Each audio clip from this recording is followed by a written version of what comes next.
But it does make sense. He kind of described it just the way Troy said it was happening. Yeah, Joe kind enough to give us a call, give us the conditions thanks, up in Joe. Jacksonville. And once again, we want to thank all of the people who've been calling in and sending us emails and just letting us know what's going on. We know a lot of you are watching us on the internet tonight for different reasons. Glenn from Connecticut is watching tonight because he has some friends who are in Little Rock, and certainly there are lots of people who are without power who are able to at least watch our live streaming video of what's happening in terms of the storms on the internet, and that is a good thing that we're able to provide that service to you. Yeah. Troy, you know, you've been extremely busy. We still got 3 tornado watches as we speak that are active, or has that changed in the last time we talked to you? You know, let's or warnings. I'm sorry. A warning, a watch. You know, as conditions are favorable. There are there are no tornado watches at all, and haven't been in the state. We had one that expired early, and just as that watch expired, new warnings were issued. And warnings, of course, are a lot worse than watches, meaning that there are possible tornadoes out there. So we do have that active warning still for White County, but it looks like the worst of it now, mainly forming in a line. So I think the worst here for White County could be a line of strong winds, and these winds could be strong enough to lead to some significant damage. Our lights just went out in the building. I'm sure our generator will pick up. Hopefully you can hear and see us at home. There we go. They're coming back on. I'm going to draw a line here, and this line, our lights went out, people freaking out for a second. Things are good. This line here is where we're really seeing a chance for some wind damage, I think, now. Less of a threat for tornadic development. I don't know if we were actually on the air for a second there. Our power went out.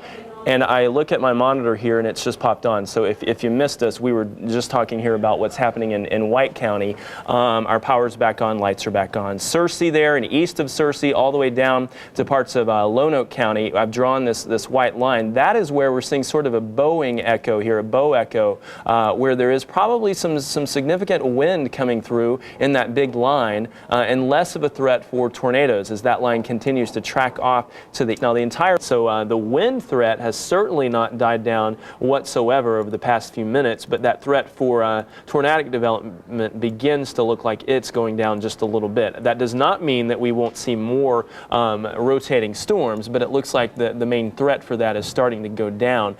So now we want folks to know that strong wind, hail, and lightning, and the main threat will be flooding on into the overnight hours, into the early morning. And as Kevin and Donna were talking about, when you get up early tomorrow morning and you got to head off to work, we've reported earlier this week about people who've driven over roadways that had water. It was certainly not the thing to do. It led to some bad outcomes. So we want folks to know, do not get on roadways that are covered with water. There's a saying, turn around, don't drown, and certainly take that to heart, because especially eastern Arkansas, this is an area that has had the worst flooding. All of those riverways, the White River, several of the waterways so high over the past couple of weeks, they're seeing a wall of rain coming in now, and you can see it for White County to Cabot into Carlisle. All of that, as I show you, it's tracking off to the east and to the northeast. You can see the direction it's going. You know, we're going back in time here, and we're going into the current time when you see that last frame there, and it's going from west to east, of course. And so that big line of storms heading into Bald Knob, McCrory, Des Arc, down to Clarendon and Stuttgart before the night is done. And then we really just want to see this big line clear the state, because until that happens, of course, the heavy rain, even the severe threat, will continue. Donna was talking earlier about that thunder that she's hearing, and she was having comforting thoughts, and then the thunder really hit.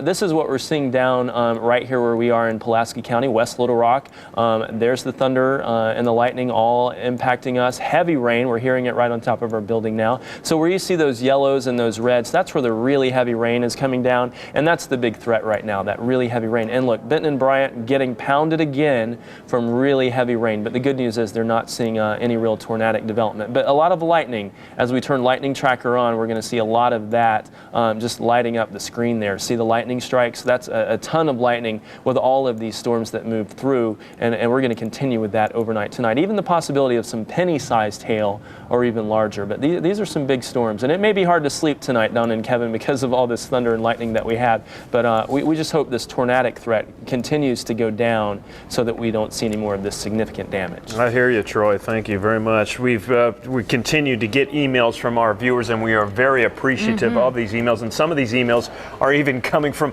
out of state. Connecticut. We're looking at one here from Glenn Papp from Connecticut. Oh, yeah. Yeah, go ahead. Okay, she tells us that she's been watching on the internet for the past 3 hours, which is how long we've been streamlining our newscast, just in case cable or satellite went out, and apparently it hasn't for some people.